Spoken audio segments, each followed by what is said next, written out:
Magandang araw sa inyong lahat.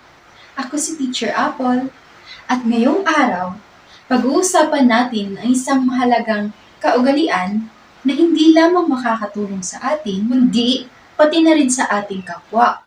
Narinig na ba ninyo ang isang kasabihang, Ang hindi marunong magtipid, walang hinaharap na masagana? totoo ito? Ang pagtitipid at pag-iimpok ay hindi lamang tungkol sa pag-iipon ng pera. Ito ay isang disiplina na maaaring makatulong sa atin at sa iba. Tunghayan natin ang isang kwento ni Miguel patungkol sa pag-iipon at paano ito makakatulong sa iba. Si Miguel ay isang masipag na batang lalaki na mahilig mag-ipon. Tuwing may natatanggap siyang baon, hindi niya ito ginagastos ng basta-basta. Sa halip, inilalagay niya ang bahagi nito sa kanyang alkansya. Natutunan niya mula sa kanyang mga magulang na ang pagtitipid at pag-iimpok ay hindi lamang para sa sarili kundi maaari ring makatulong sa iba. Sino nga ba ulit ang isang batang mahilig mag-ipon sa kwento? Si Miguel. Sang araw, nakita niyang malungkot ang kanyang matalik na kaibigan, si Jomar. Nang tanungin niya kung bakit, nalaman niyang nasira ang sapatos ni Jomar. Wala itong sapat na pera para makabili ng bago. Naalala ni Miguel ang kanyang naipon sa alkansya. Agad niyang binilang ang perang naipon at natuwa nang makita ang sapat ito para bilhan ng sapatos ang kaibigan. Alam mo ba bakit masaya si Miguel? Tama! Ang batang si Miguel ay matulungin at may malasakit sa kanyang kaibigan. Sa araw ng kanilang pasukan, ibinigay ni Miguel ang bagong sapatos kay Jomar. Napaluha ito sa tuwa at nagpasalamat ng buong puso. Doon naintindihan ni Miguel ang tunay na halaga ng pag-iimpok. Hindi lang para sa sarili, kundi para rin makatulong sa nangangailangan. Ano nga ba ulit ang katangian ni Miguel sa kwento? Tama, ang batang si Miguel ay matulungin at may malasakit sa kanyang kaibigan. Ngayon, oras na para sagutin ang aking mga katanungan. Ano ang naging problema ni Jomar at paano ito nakaapekto sa kanya? Nasira ang kanyang sapatos kaya nalungkot siya dahil hindi niya alam kung paano makakabili ng bago? B. Masaya si Jomar dahil nakita niya na may ipon ng kanyang kaibigan? Ano ang inyong sagot? Magaling! Ano ang ginawa ni Miguel upang matulungan ang kanyang kaibigan? A. Hinayaan niya ang kanyang kaibigan na maghirap. B. Ginamit niya ang perang naipon sa kanyang alkansya upang bilhan si Jomar ng bagong sapatos. Ano ang inyong sagot? Magaling! Bakit mahalaga ang pagtitipid at pag-iimpok batay sa naging karanasan ni Miguel? A. Mahalaga ito dahil nakakatulong ito sa ating sarili at maaari rin nating gamitin para tumulong sa iba. B. Hindi ito mahalaga dahil uutangin lamang ito ng kaibigan. Ano ang inyong sagot? Magaling! Sa iyong sariling pananaw, paano mo magagamit ang prinsipyo ng pagtitipid at pag-iimpok upang makatulong sa iba? A. Pwede akong mag-ipon para makabili ng pagkain o gamit para sa mga nangangailangan. B. Maaaring hayaan na lamang sila sa kanilang buhay na maghirap. Ano ang inyong sagot? Magaling! Mga bata, alam niyo ba kung ano magiging paksa natin sa araw na ito? Tama, ang pag-uusapan natin ngayong araw ay patungkol sa pagtitipid at pag-iimpok upang makatulong sa kapwa. Sa araw na ito, natutukoy ang kahulugan ng pagtitipid at pag-iimpok. Nakakagawa ng sariling simpleng paraan ng pagtitipid at pag-iimpok na ibabahagi ang kahalagahan ng sariling pagtitipid at pag-iimpok upang makatulong sa kapwa. Sa pamamagitan ng pagtitipid, natutuhan natin ng kahalagahan ng masinop na paggamit ng ating yaman. Pag-iimpok naman ay tumutulong sa atin upang magkaroon ng reserbang pera na maaaring magamit hindi lang para sa sarili, kundi para makatulong sa iba. Ngayon mga bata, alam na ba ninyo ang ibig sabihin ng mga salitang pagtitipid at pag-iimpok? Ano ang inyong sagot? Magaling!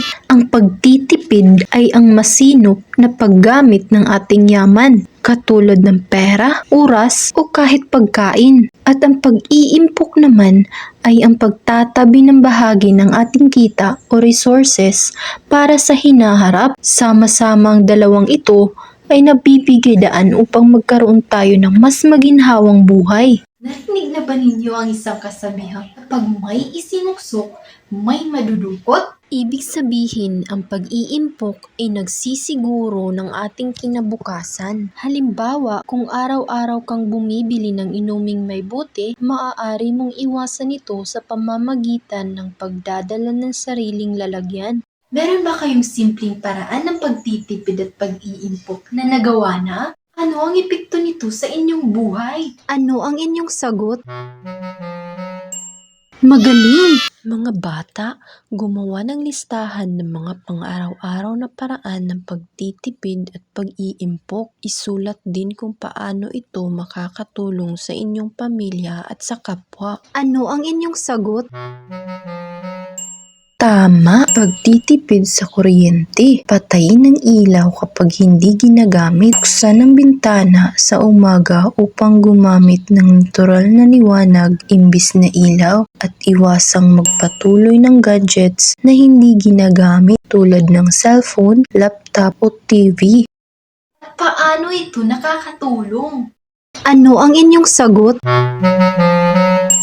Tama! Makakatulong para sa pamilya, makakatipid sa bayarin sa kuryente, at makakatulong para sa kapwa. Makakatulong ito sa pagbawas ng paggamit ng enerhiya upang mapanatili ang kalikasan. Tama, pagtitipid sa tubig.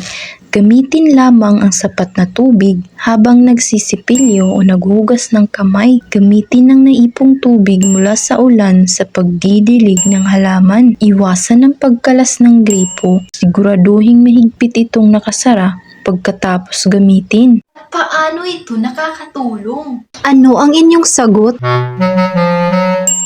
Tama, makakatulong para sa pamilya, makakatipid sa bayarin sa tubig at makakatulong para sa kapwa, makakatulong sa pangangalaga ng sapat na supply ng tubig para sa lahat. Tama, pagtitipid sa pagkain, kumain ng tamang dami ng pagkain upang maiwasan ng pag-aaksaya, gumamit ng natitirang pagkain upang gawing ibang putahe, halimbawa ginisang kanin mula sa natirang kanin, at huwag magtapon ng pagkain. Ibahagi ito sa iba kung sobra. Paano ito nakakatulong? Ano ang inyong sagot? Tama, makakatulong para sa pamilya. Mas magagamit ng maayos ang pagkain nang walang sayang at makakatulong para sa kapwa. Makakatulong sa pagbawas ng basura at maaaring ipamahagi sa nangangailangan. Tama, pagtitipid sa pera at pag-iimpok. Magtabi ng maliit na halaga mula sa baon sa isang alkansya. Iwasang bumili ng hindi kailangang bagay. Halimbawa, mamahaling laruan, paulit-ulit na pagkain sa tindahan, at gamitin ang iniipon para sa mas mahalagang bagay tulad ng school supplies o pangregalo sa kapwa. Paano ito nakakatulong? Ano ang inyong sagot?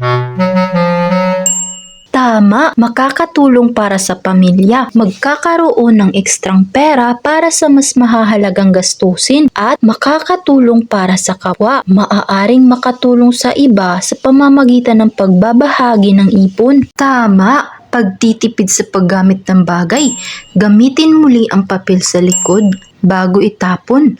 Gamitin ang lumang bag, notebook o damit kung maaari sa halip na bumili ng bago. Gumamit ng reusable water bottle imbis na bumili ng disposable plastic bottles. Paano ito nakakatulong? Ano ang inyong sagot?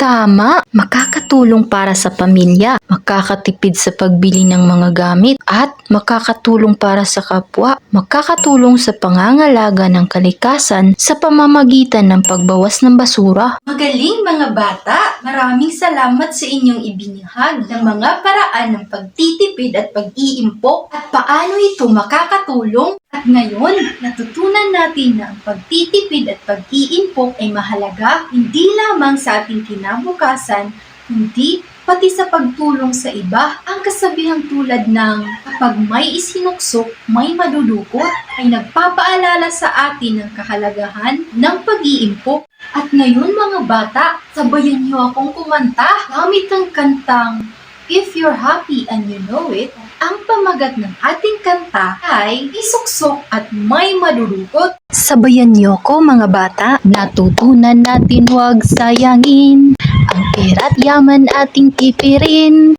Kapag may naipon, may madudukot. Para sa kinabukasan, ito'y sagot. Mahusay. Mga bata, magsimula sa maliit na hakbang. Kontrolin ang paggastos at maglaan ng parte sa inyong pera para sa pag-iimpok. Simulan nating gawing bahagi ng ating araw-araw na buhay ang pagtitipid at pag-iimpok hindi lamang para sa sarili, kundi pati na rin makatulong sa iba. Ngayon mga bata, para sa inyong gawain, Sa loob ng isang linggo, subukang itabi ang kahit kaunting halaga mula sa inyong natitipid. Sa katapusan ng linggo, pag-isipan kung paano ito makakatulong sa iba. Maaaring ibigay ito bilang donasyon o ipunin para sa mas malaking layunin. Ngayon mga bata, maraming salamat sa inyong aktibong pakikilahok sa talakayan natin ngayong araw. Tandaan, ang disiplinang pinansyal ay hindi lamang sa personal na benepisyo, pagkos ito ay isang paraan din upang maipakita ang ating malasakit sa kapwa.